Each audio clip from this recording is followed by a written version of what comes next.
جو تاج و شریعہ کا ہو نہ سکا وہ کیا گلزار ملت کا ہوگا بھلا وہ غلام رضا کے یہ دل کی صدا ہے بریلی میرا ہے بریلی میرا ہے. سمجھے نہیں؟ تو اللہ سے دعا کرو. اور آنے والے رمضان کے لیے میں ایک پیغام بھی پہنچانا چاہتا ہوں. پہلے بھی میں نے اس کی یاد دہانی کرائی ہے. اب رمضان شریف کا مہینہ آ رہا ہے تو پھر یاد دہانی کرا رہا ہوں. ایک بات تو یہ ہے کہ یہ رمضان کے مہینے میں جو بعض جگہ 1-1, 1:30 بجے رات سے لوگ لاؤڈ اسپیکر سرائیاں لگا کر کے جو ریکارڈنگ شروع کر دیتے، سمجھے آپ، یہ طریقہ غلط ہے اور صحیح نہیں ہے. پہلی بات تو یہ ہے کہ مسجدوں میں لاؤڈ اسپیکر 1 ہارن ہونا چاہیے، زیادہ میں زیادہ 2. اس سے زیادہ کی کوئی ضرورت ہے نہیں، بلا وجہ کی بات ہے. بھئی لاؤڈ اسپیکر کا مطلب یہ ہے کہ لوگوں کو پتہ چل جائے کہ اذان ہو رہی ہے، نماز کا ٹائم ہو رہا ہے. تو اس کے لیے بہت سی سرائیوں کی کیا ضرورت ہے؟ میری سمجھ میں یہ نہیں آتا.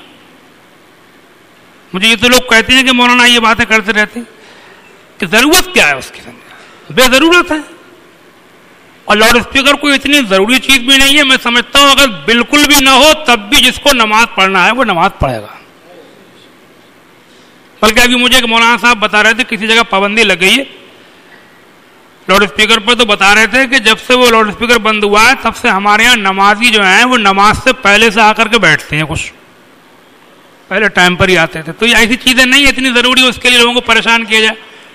میرا مشورہ یہ رہتا ہے کوئی مانے نہ مانے مگر اپنی بات تو کہتے رہنا چاہیے کہ 1 ہارن، زیادہ میں زیادہ 2 ہلکی آوازیں، نماز پڑھنا ہے، کوئی ہمیں ناموری نہیں کرنا ہے، شور زیادہ کیا ضرورت ہے. اور دوسری بات یہ ہے کہ 1 گھنٹہ پہلے سحری کا ٹائم ختم ہونے سے صرف 1 گھنٹہ پہلے اعلان کیا جائے. 1 گھنٹہ جو ہے وہ سحری پکانے کھانے کے لیے بہت کافی ہے، بہت کافی ہے. کیونکہ سحری میں لوازمات نہیں کھانا چاہیے، سحری میں طرح طرح کے بہت سے کھانے نہیں کھانا چاہیے. سحری جتنی ہلکی پھلکی سادہ تھوڑی بہت چیزیں جلدی سے کھا کر کے مسجد کو نماز پڑھنے کو آنا چاہیے. حدیث میں تو یہ آیا، حضور فرماتے ہیں نعم السحور التمر، فرماتے ہیں بہترین سحری کھجوریں ہیں. حضور کے زمانے میں سحری عام طور سے پکتی نہیں تھی، کھجوریں کھا لی، دودھ پی لیا، ستو وغیرہ گھول کے پی لیے، تیار چیزیں رکھی ہوتی تھی انہی کو کھا لیا کرتے تھے. باقاعدے پکانے اکانے کے لوازمات نہیں ہوتے تھے. تو کھانے کے لیے تھوڑا بہت پکانے کے لیے 1 گھنٹہ بہت کافی ہے. 1 گھنٹے پہلے لوگوں کو بتا دیا جائے کہ بھئی اب ٹائم ہو گیا ہے، اٹھیے، سحری کھائیے، تیاری کیجیے. سمجھے نہیں؟ 1 آدھ اعلان اور کر دیا جائے. باقی بھیا یہ رات کے ٹائم یہ ریکارڈنگ، یہ لاؤڈ اسپیکروں کے اوپر نعتیں، تقریریں، شعر و شاعری، یہ میری سمجھ میں تو آتا نہیں ہے. سمجھے آپ؟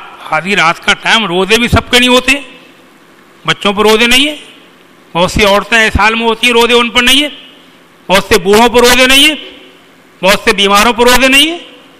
تو کیوں آدھی رات میں آپ لوگوں کی نیندیں خراب کر رہے ہیں؟ اور غیر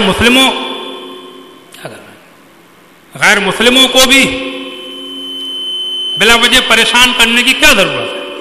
سمجھے آپ؟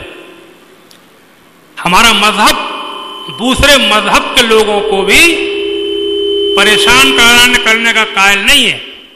ہمارا مذہب تو یہ ہے کہ ہم وہ کام کریں کہ دوسرے لوگ بھی ہماری تعریف کریں کہ واقعی مسلمانوں کا مذہب صحیح مذہب ہے. ایسا کوئی کام ہم نہ کریں کہ جس کی وجہ سے لوگ ہمیں بدنام کریں کہ ان کے مذہب میں آدھی رات کے ٹائم لوگوں کی نیندیں خراب کری جاتی ہیں. نہیں، ہر کام ایسا ہو، بھلے سے وہ کچھ بھی کریں، وہ اپنے لیے وہ اپنے طور پہ کچھ بھی کریں، مگر ہمیں ہر وہ کام کرنا چاہیے کہ جس سے ان کے دل میں بھی ہمارے مذہب کے لیے جگہ بنے اور وہ کہیں کہ واقعی مذہب تو اسلام ہے. ان کے مذہب میں مذہب کے نام پر کسی کو پریشان نہیں کیا جاتا ہے، چڑ پیدا کرتے ہیں بلا وجہ کے. سمجھے آپ؟ تو